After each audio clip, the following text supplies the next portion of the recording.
Before we start, I don't know if the rabbi wants to say something. Rabbis tend to want to say things, but I want to welcome the rabbi and see if he just wants to say something quickly before I make my formal introduction. Well, I just commented, how can the rabbi get muted? Where's Giuliani?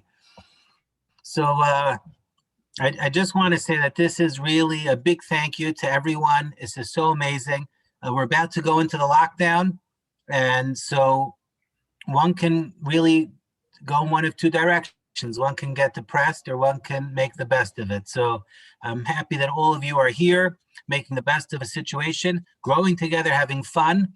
And a big thank you to everyone. I'm sure Dave, Manny's going to thank all the people, but I just want to thank all of you. It's great to see you.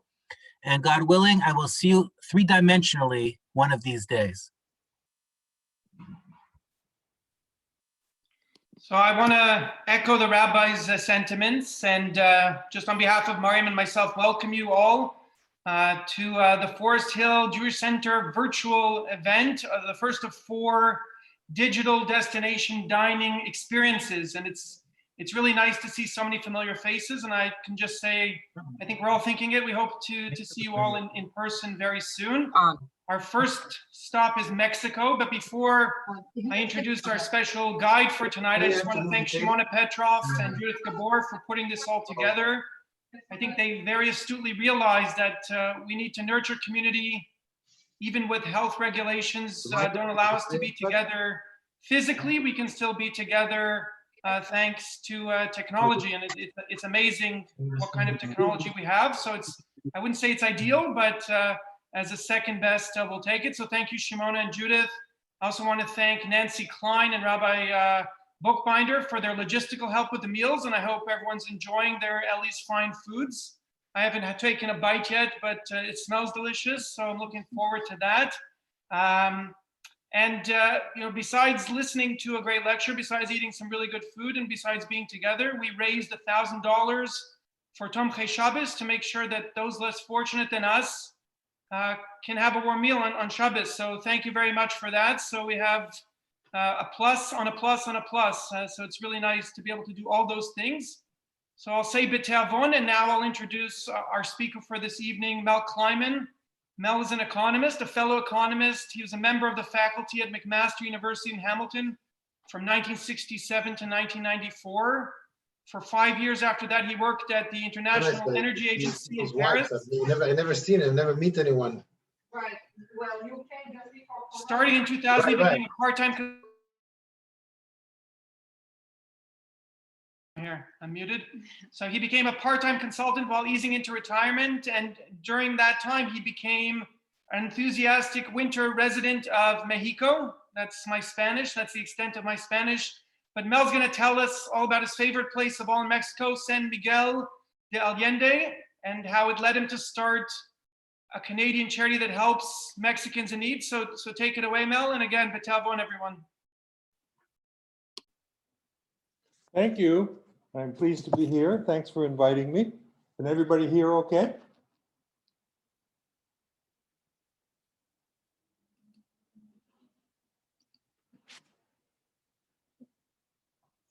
I'm not hearing anything back. Am I coming through?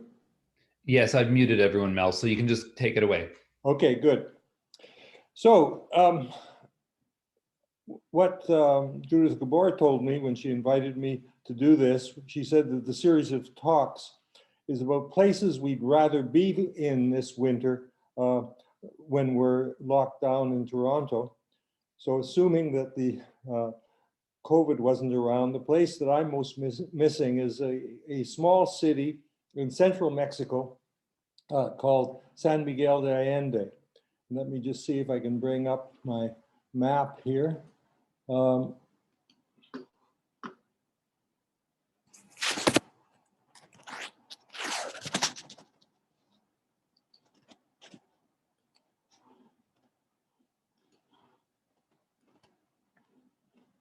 There, does that work? Yep. So the San Miguel is right in the middle of Mexico, as you can see from that map. About 300 kilometers north of Mexico City, due east from Puerto Vallarta, if you know those resorts, due north from Zihuatanejo. And I think to grasp the nature of San Miguel's attractions, it's useful to put it into a larger context. When Canadians think about traveling to Mexico, they typically have a particular mindset. Ocean beaches, sun, sand, beautiful resort destinations along the Pacific coast or on the Gulf of Mexico. Those places are great, I love them, but there's so much more. The satisfactions of exploring Mexico are really quite similar to what takes us to Europe and other places that are full of history, art, architecture, good food, and accessible cultural diversity. Where to start if you're going to do such an exploration?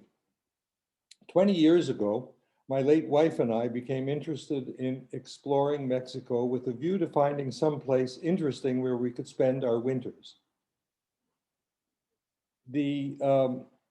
Excuse me. I got some good advice from a Mexican professional contact. He said, if you want to sample interesting places in Mexico, go to cities that were built when Mexico was a colony of Spain. Remember that Mexico's colonial past was primarily driven by silver mining and other precious metals, and the riches that went along with those. That's a much different colonial heritage than the one we're most familiar with in Canada, based on the fur trade. And remember also that Mexico's indigenous people have influenced its culture in dramatic and lasting ways, including by building things, temples, and even whole cities that can be viewed today. Many of these are found in or near the old colonial centers. A whole string of cities have well-preserved centers that go back as far as the 16th century. Mexico City, of course, but also Morelia, Puebla, Oaxaca, Querétaro, Guanajuato, San Cristobal de las Casas, Mérida, San Miguel de Allende, and several more. These places have attractive, well-preserved centers and an ambience rich in cultural heritage. So we set out to visit some of those cities with a view to finding the place where we'd like to spend our snowbird winters. San Miguel was the third place that we visited, and after a weekend, we knew that this was going to be our destination city. So what are its attractions? And what kinds of activities keep you busy when you have a whole winter to spend there? I'll explore those questions with you under three headings. First, the physical place and its people, that is its architectural and historical charm. Secondly, the art and culture to be found in San Miguel. And third, the unexpected role of volunteer philanthropy. So what about the place, the architecture, and the historical background? That photo, by the way, is taken from one of the houses that we rented from the patio. San Miguel is a hilly place, and it's looking down on the one end of the central square, which you can't see because its major item is this large wedding cake-like church called the Parroquia, which is kind of the center of the town. It's on a high plateau surrounded by mountains in the distance, semi-desert. It's built on hills, sunny year-round, very high. It's almost 6,500 feet above sea level, but dry, cold at night, warm in the daytime. It's big enough to be interesting, but small enough to be very manageable and relaxing. The city proper has a population of less than 100,000. You can walk to where you want to get to or take cheap buses and taxis, no car, necessary. So the pace of life is slow, but for me, totally charming. In colonial times, San Miguel was an important transportation and financial center, serving the silver economy. There were no mines right by the city, but donkey trains carried silver, and they came through the city. And what developed was a supply center and a financial center supporting the silver economy.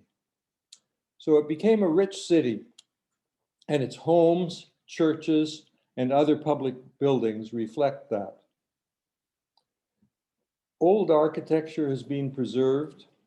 Strict rules determine what can be done, including even what color you can paint the exterior of your house. Turn up any street and find a pleasing view of a well cared for set of facades, flower pots on the flat roofs, and sometimes even something unexpected. A few years back, the San Miguel Police Force dressed its mounted corps in their 19th century costumes, looking a bit like an opera set. Much attention is paid to parks and flowers. Walk up the street, you're likely to see bougainvillea. And in late February and all through March, there's the wonderful jacaranda trees which blossom all over the city. In 2008, San Miguel was made a UNESCO World Heritage Site, and that means it's better protected even than it was before. Before it was simply recognition of the city fathers that it was worth preserving. Now they've in effect committed themselves to preserving the heritage of the place. The center of the city is the central plaza. It's referred to as El Jardín, the garden, but it's more than a garden. It's really the central square of the city. Has a mellow ambience, sometimes festive, and great people watching. I like to go there in the late afternoon on a weekday when it's quiet and parents and grandparents come out with their young children to play in the park. It's really quite satisfying. Fewer tourists at that time, of course. And at other times, of course, it becomes very animated as things in the evening especially happen. So there'll be buskers and mariachi bands and sometimes concerts in the square. And sometimes even dance parties. Another important part of San Miguel life is the devoted and colorful ways that local people celebrate national and religious festivals. And I've been told that Mexico, and I can see it for myself, that Mexicans from other cities and regions come to San Miguel as tourists to enjoy the traditional and authentic celebrations of national holidays. So at Easter time, for instance, you can hardly move in the city. There are so many people. And there's a whole string of festivals, and they're all taken very seriously. Here's pictures of an indigenous festival. On the first weekend of March, there's something called the Festival of the Lord of the Conquest. Its origins are in a religious experience of indigenous people converted to Catholicism, and it centers around dance. A couple of things strike me about this, and by the way, this is just one group. At any given time around the Jardín, there might be a half a dozen doing their dances. But one thing that strikes me is different birds, different headdresses. They certainly look different from our First Nations people. And with tropical birds, of course, very colorful. I also see an interesting bit of anthropology in this, in the fact that the people we see in the photos are not full-blooded indigenous people. they're mestizos, like, or most of them are in any case, they're mestizos like most Mexicans. Roughly 90% of the Mexican population has mixed ancestry of indigenous and European backgrounds, and so that typical Mexican look it got developed over the centuries. So the real indigenas, the real indigenous people, are at the bottom of the economic rung and can't indulge in such things as these dance festivals. What the dance festival is really reflects community dance groups, and it's very nice. Don't get me wrong; it's really quite wonderful. But it's what we see of the indigenous people is somewhat different. And in San Miguel, it's a matter of mostly women and children who come in from their villages in the countryside to sell handicrafts and vegetables in the street, as this lady with her little girl, with the beautifully made dolls that they're selling. What I like also is the balloon seller, because it's very traditional Mexican. You might know the famous mural by Diego Rivera entitled "Dream of a Sunday Afternoon in Alameda Park." Alameda Park is in Mexico City, not San Miguel, by the way. But what it is a massive cartoon of Mexican history. It's quite amazing. It's huge. But note on the left-hand side there, there's a balloon seller, just like in the Jardín in San Miguel.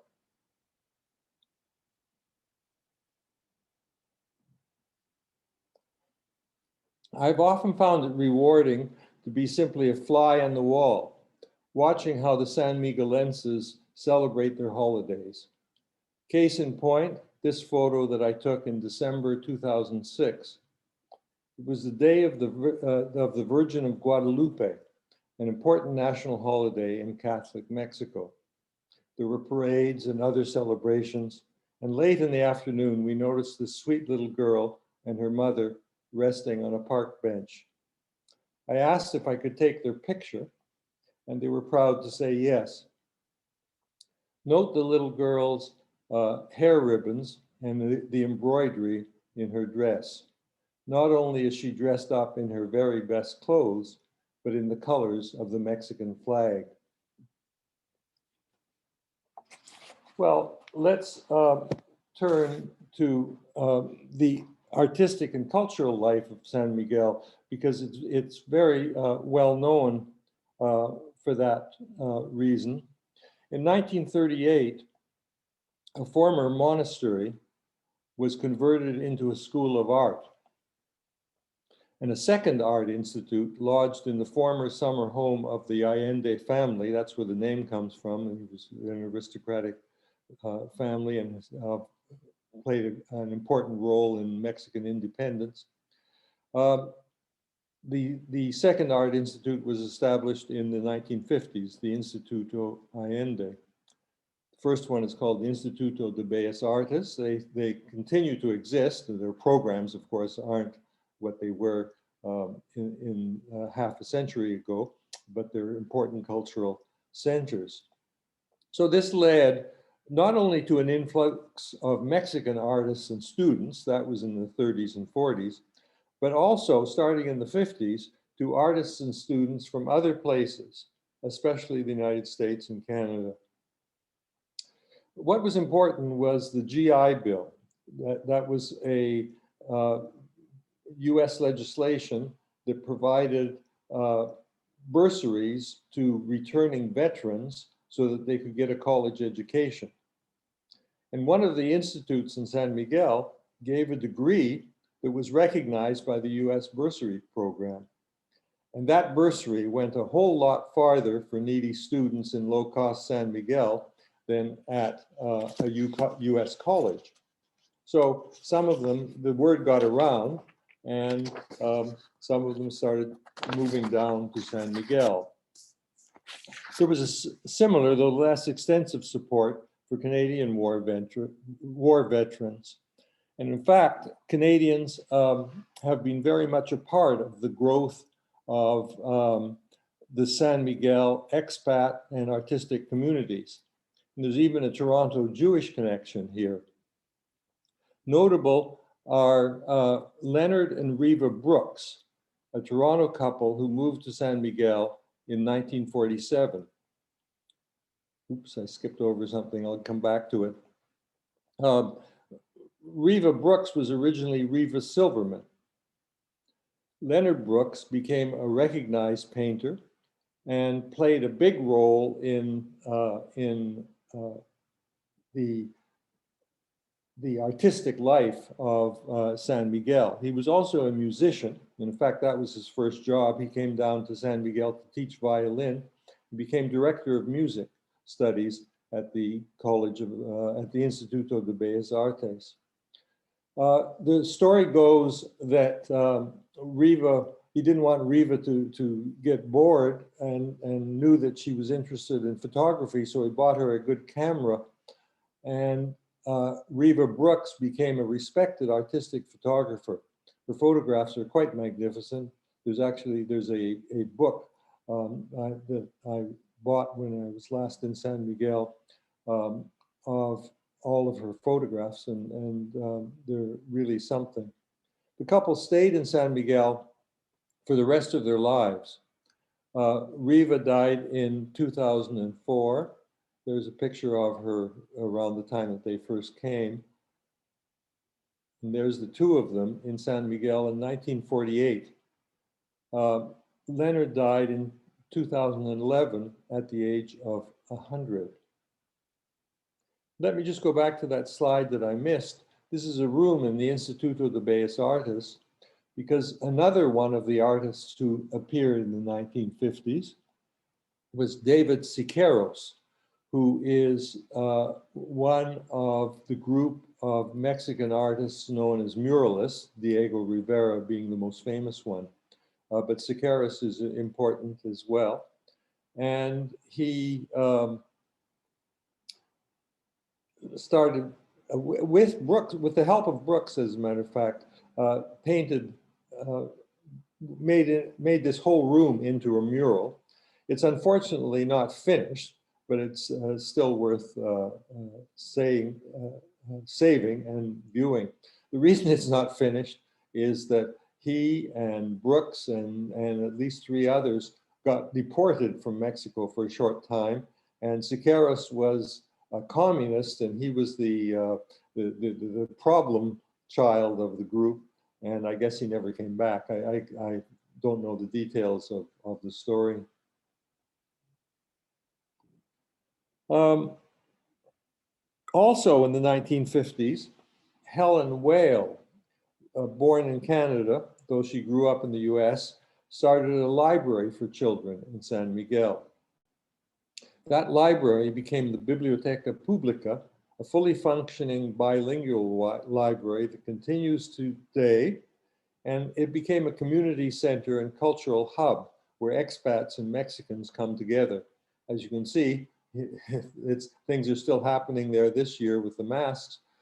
They have a scholarship program, and I think these 2 young students were just receiving their scholarship, and they're in one of the library places. But what it also is a meeting place where people gather, and again, both expats and Mexicans.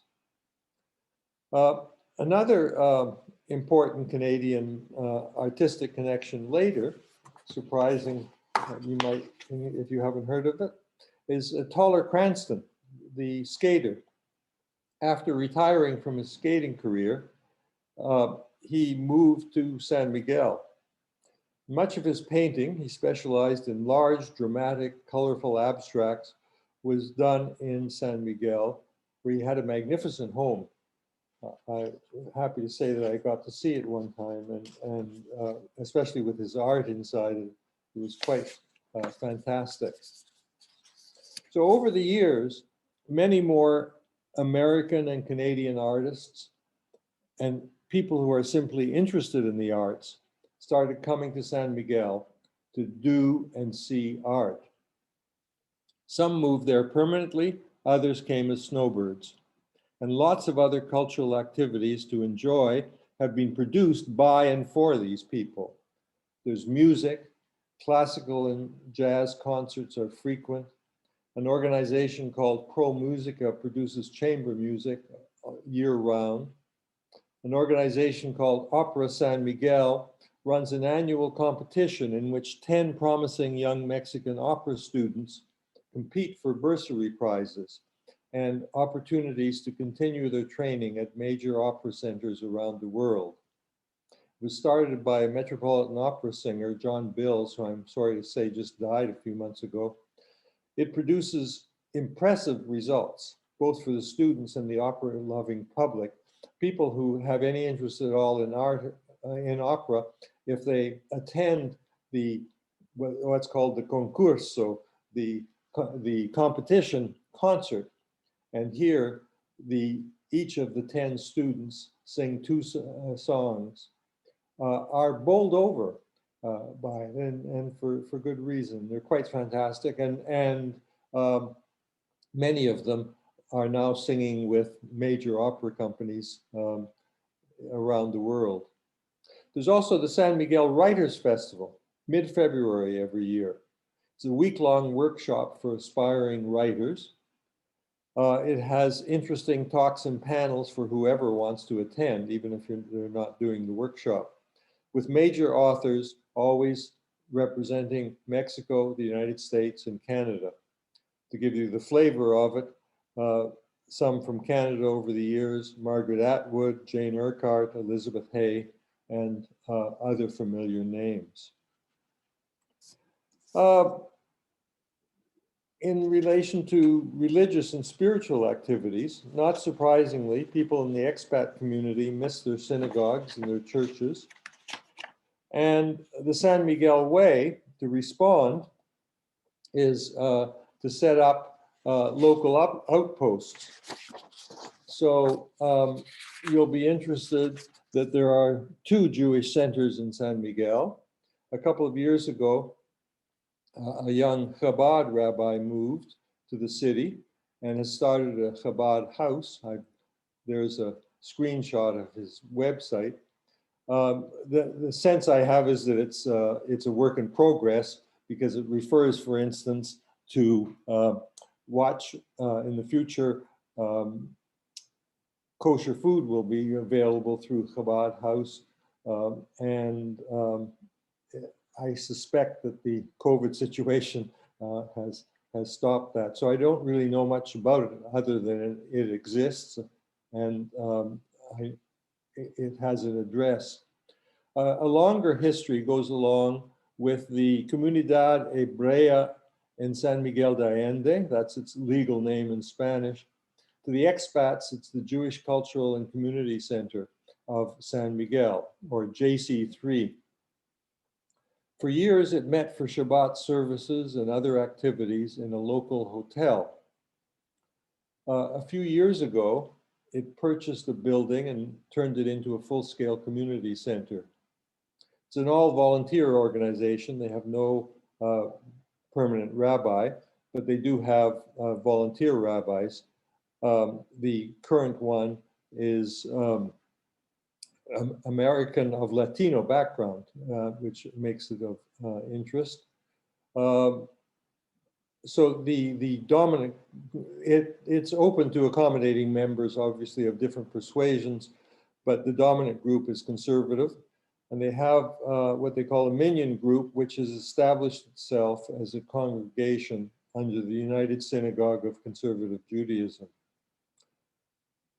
Most of its members are Americans and Canadians, but some Mexicans have been attracted to it. And that has led to a number of conversions.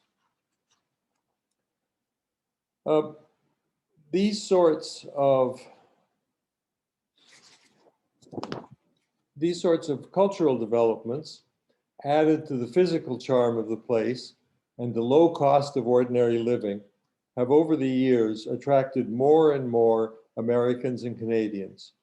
Many, many snowbirds, many, many short-term tourists, and some have become permanent residents.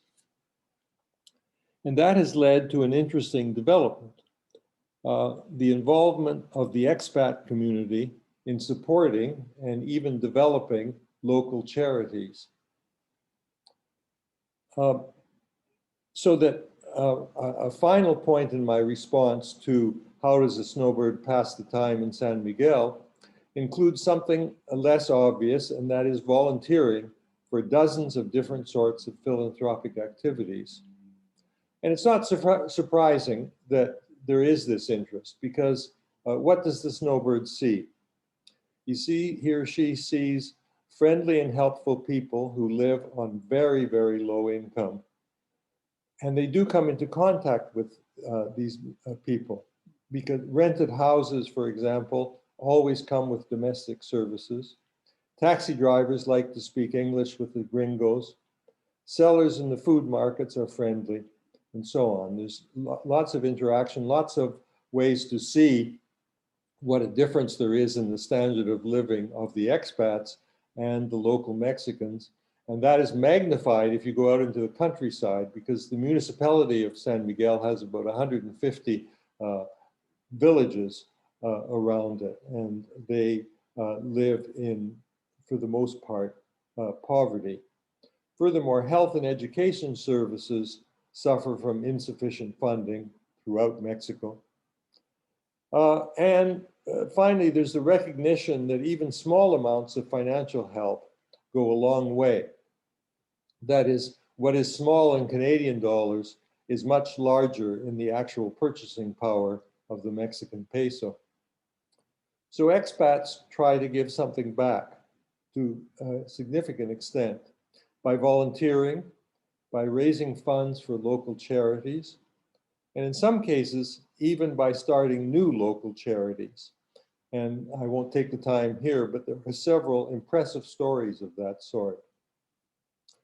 This sort of thing happens to some extent wherever in Mexico there are expatriate communities, but I think it has blossomed to a greater extent in San Miguel than elsewhere. I became involved because about 15 years ago, I noticed something that upset me. When Americans donated money to various San Miguel charities, they received tax receipts acceptable to the US Internal Revenue Service. Canadian donors received no receipts that were acceptable to the Canada Revenue Agency. How could that be remedied? Well, I looked into it and saw that the only practical way to remedy it was by establishing a Canadian registered charity dedicated to funding charitable projects in Mexico, which are delivered by local charitable agencies. So the Canadian charity raises funds, partners with local agencies in Mexico, and defines projects such as educational and health-related projects, and then monitors them to see that the money is in fact spent on charitable activities. So it took a huge amount of work, but I'm happy to say that it led to the establishment of a new charity that started in 2010 called Amistad Canada. That's was a good choice of name because it makes sense in both English and Spanish. Amistad means friendship. It was a lot of work, but also heaps of najas, not only in seeing what can be done, but in developing a wonderful group of people who run it. It's totally volunteer, by the way. So in 2010, when we started, we had one project. It was to pay the salary of a staff member in Mexico's only school of professional midwifery, which happened to be in San Miguel. And that year in 2010, we raised, I think, about $17,000. At the end of 2019, there were 13 projects going with, I think, 12 different partner agencies. And we raised 350,000 Canadian dollars. So, you know, satisfying growth, I have to say. And I thought to myself, I wonder if the 2020 numbers are in yet. So I sent an email at 5 o'clock this afternoon to our treasurer to see if she had the number. And I was aware that there had been some special efforts because of COVID, because 4 or 5 of the partner agencies that we work with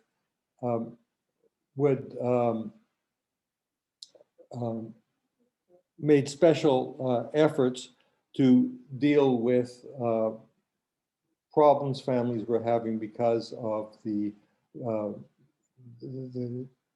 pandemic. That is, think of those villages in the country, by the way, and most of those people who come to work in the town, if they lost their work, they would basically have nothing to eat. And there were agencies that were dealing with that.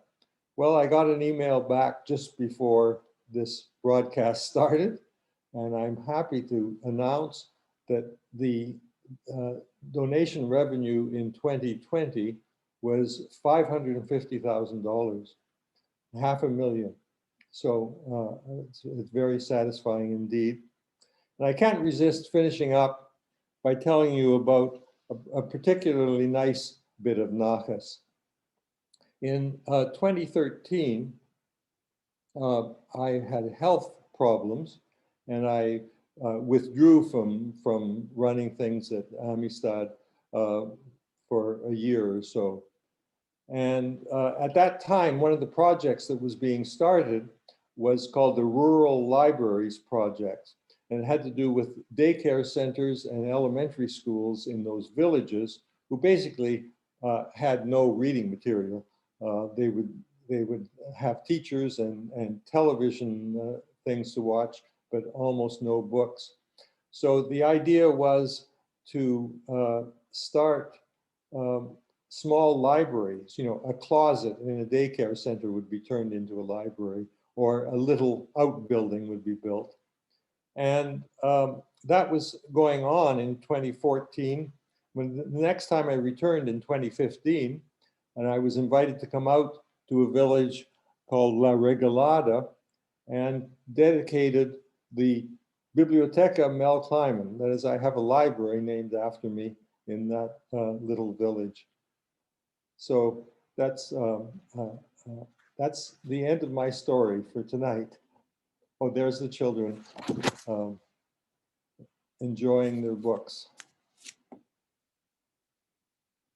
So happy to answer whatever questions you might have. Second. Hi. Can anyone hear me? Mel, can you hear me? Yes, again. My name is Vivian. So some bizarre thing happened a couple of weeks ago, just out of the blue. I was talking to friends on the phone during COVID and wanting to run away from Toronto. And they said, well, you know, you need to go to this place, San Miguel de Allende. It's near Mexico City. It's in the middle of, like, it's very, there's no beach, but his friend has a house there and it's full of expats. And I said, well, I never heard of it. And okay. And I looked at some pictures, and literally when I saw the email from the Forest Hill Jewish Center, I said, like, what are the chances? There's 4 digital dining events, and one is this. So I was like, I felt it was a sign to, like, get involved in this dinner. So thank you. But I felt that you were saying that you and your late wife went to see 3 places. And so what was it? What evoked, what could you say evoked your reason to, like, stop shopping and stop? Well, in fact, we continued to shop because you did there's shop. so many interesting places to see in any case. Let me say that the other places we went to would have been good places to go to. Equally also. right, So, fabulous. for instance, one of them is Guanajuato, which is the capital of the state that Mexico is in, and it's a quite fabulous place. But when we started being a snowbird, the first place we stayed in was in Cuernavaca, which is a city of about 1 million people, just over the mountaintop from Mexico City. Okay. And in the 1940s and 50s, it was almost a little bit like San Miguel. Then, partly as a result of the earthquake that happened in the 80s and economic development, huge numbers of people from Mexico City came in. It became a big city. It was interesting, but it just didn't say who wants to navigate around the big city. Right. And basically, so to look at San Miguel, it's its smallness that's so important. As you can walk wherever you want to get to, and it's a quiet sort of life, and it just is full of charm, which comes through to you. So think of it, like I mentioned, Mexico City is another example of, obviously it reflects its colonial background as well, but it's a metropolis, you know, so yes, there are things to see, but you have to take taxis, and it's a half-hour subway ride and all that kind of thing. You're in San Miguel, you're where you want to be the whole day, every day. So that it must I be can give pretty you an fabulous. idea of how I would often pass the time in the day. Please, yes. I've been eternally studying Spanish because I don't learn it very quickly. So Spanish class at 11 o'clock. So at 10 o'clock, I start making my way downtown, stop for a coffee, go to the Spanish class, then go to the market and pick up some food, go back home, make lunch, read in the afternoon, go to, there are little movies you can go to in the afternoon, or a concert in the evening. That, you know, day after day unrolls like that. Wow. Well, it must be pretty fabulous considering you didn't have a beach. I'm just saying, like there's no beach. Yeah. So to Trump, excuse the term now, but like, right, it must have been amazing. And yasher koach to your like library name and all that. That's kind of cool. Right.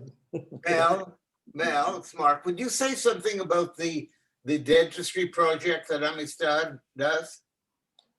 Yes, I'd be happy to. There is an organization called Patronato Pro Niños, and it's been going for about 50 years. And its main function is to send out dental vans to the villages and provide the only dental service that either is especially for children, but I guess probably some adults use it as well. And in that developed so that in fact it's not, there's both a dentist and a doctor connected with each van. And they have had currently been running 4 vans, I think. And if you think of the cost of outfitting a van to be a dental studio and a medical studio, I mean, it's fairly expensive. And 2 or 3 years ago, Amistad made it one of its projects to try to finance an additional van. And in fact, last week, it finally got on the road. It actually was available a year ago, but because of COVID, it got grounded for a while. But the Amistad Canada Patronato Pro Niños dental van is now going. And I might add what's interesting and is indicative of how this wonderful group of people came together to run this charity. The chair of the board of Patronato Pro Niños is David Winfield, who's a former Canadian ambassador to Mexico. And he and his wife now live permanently in San Miguel. They also have an apartment about 100 yards from where I'm sitting right now. He decided in retirement to devote himself to helping this charity.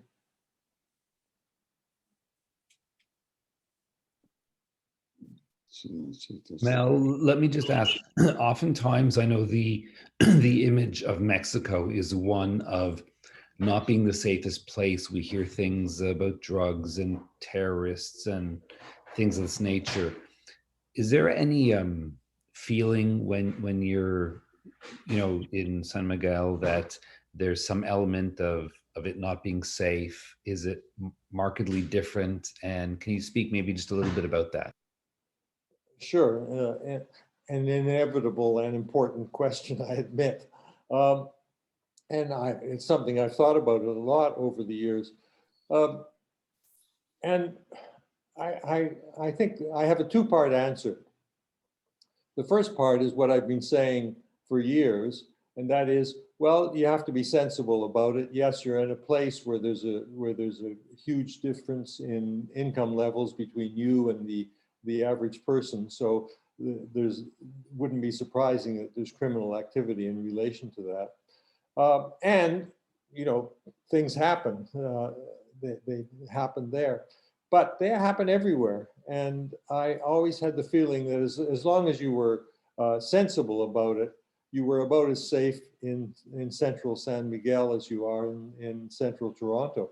I mean, you just don't go to certain neighborhoods at night, and you take care. And various women I know who live by themselves make a practice of not walking home after dark, but rather taking a taxi and so on. And generally, that has been fine. I personally don't know anybody who has been robbed, but I know that it has happened to some expats. But then what's the second part of the answer? The second part of the answer is that Mexico has a really horrible problem of these criminal cartels, and they're a fact of life. And do they affect San Miguel? Well, until recently, I would have said, not really. The point is that they're regional. The cartels operate in certain areas of the country. So especially along the states along the US border were cartel states. Also on the Pacific coast, because the drugs come in from Colombia and elsewhere and are transferred through them. The state of Michoacan, which is south of San Miguel, also had a problem. Until recently, the state of Guanajuato, it was fine. There was no special activity. But about 3 years ago, things broke open. And it turned out that local gangs were in a kind of cartel, got into a turf war with a bigger cartel from the state of Jalisco, and there have been horrible things happening since. In fact, I saw an article in the Guardian. There was a massacre of 9 people. Now, what everybody points out is these are one gang shooting the other gang, but obviously there's the danger of getting caught in the crossfire. But aside from the fact that I think there are some youth gangs that have gotten more into the drug business in San Miguel, I haven't heard of any real problems there. But it is worrying because it's close enough by so that one of the cities that is really quite bad is Celaya, C-L-A-Y-A, which is only 50 kilometers south of San Miguel. And with that, it's on the main highway, so God, you don't like to think that you can't drive without worrying. So it is a worry, but so far, the people I know in San Miguel are saying, hold tight. And think about it too. Policing in Mexico, of course, is another whole can of worms. But in a place like San Miguel de Allende, there is acute recognition that the tourist industry and the expatriate community are a key part of their economy.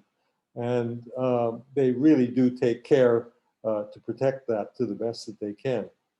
So I keep my fingers crossed.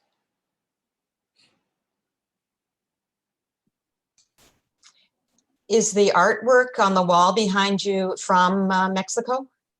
No, that's stuff that it's a conglomeration of my stuff and Wendy's stuff that came from lots of different places.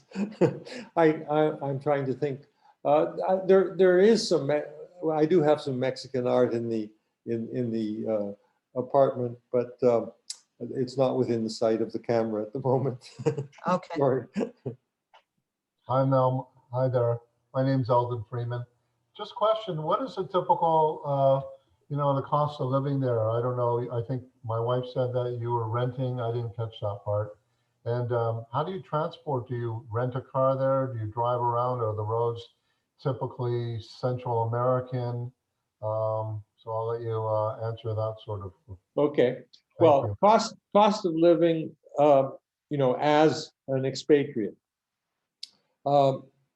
Happy to say that housing in San Miguel has been developed that is very attractive to us. Okay, in other words, you can rent nice houses or apartments that are roomy and attractive, and in fact, a lot of them might be owned by expats. So housing costs are not so different from here. Rents that you have to pay can be high. The cost of food, entertainment, transportation are dirt cheap, though. So it's like a two-part answer again. And on the bottom line is that it's much cheaper for us to live there than it is here. I mean, just an example that I always give, I like to go and shop at the produce market, the stalls where the fruit and vegetable people bring their stuff.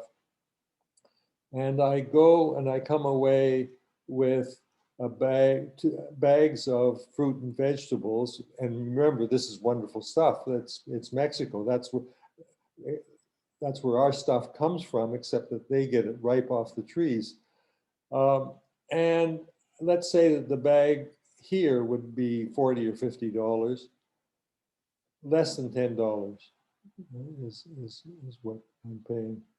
So that really makes a difference. It's also reflected in restaurant prices, though that is changing a bit because the tourism in San Miguel, both international and Mexican itself, is growing so much that that restaurant prices are beginning to reflect it. It depends what kind of place you go, but if you the finer restaurants have gotten expensive.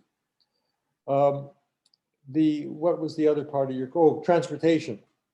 I strongly feel that when you're there, you don't need a car. In fact, not only you don't want it. The streets are cobblestone, they're hilly, traffic moves very, very slowly. The last thing you want is to have to worry about where you're going to park your car or to use it to go what amounts to a 15-minute walk. So buses are bumpy and slow, but very, very cheap. Taxis are also cheap and very plentiful.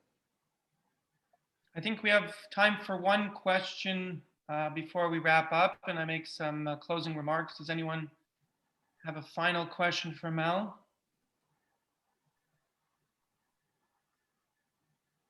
Okay, in that case, Mel, this has been really great, a really great way to kick off our tour. I think you were a great expert tour guide, but I think more impressively is really the charitable initiatives that you talked about. That was really inspiring. And I just want to thank you. And I want to remind everyone that this is a program that continues on February 9th. Our next stop is a little bit closer to home, the Canadian Rockies. And please sign up for that. That program will feature some great Canadian cuisine and feature a great lecture by Mirit Pozansky, who's the director of programming of Pursuit, and that's a company that owns some major attractions in Banff and Jasper. So join us for that. Thanks everyone for being with us, and great to see everyone, and look forward to seeing you soon. Thank you. Bye-bye. Bye. Thank you. Thank you everyone for joining us. We'll see you next month. It's wonderful. Thank you. So much. That's great. Thank you. Thank you. Bye, Marco. Bye-bye. Everybody, bye.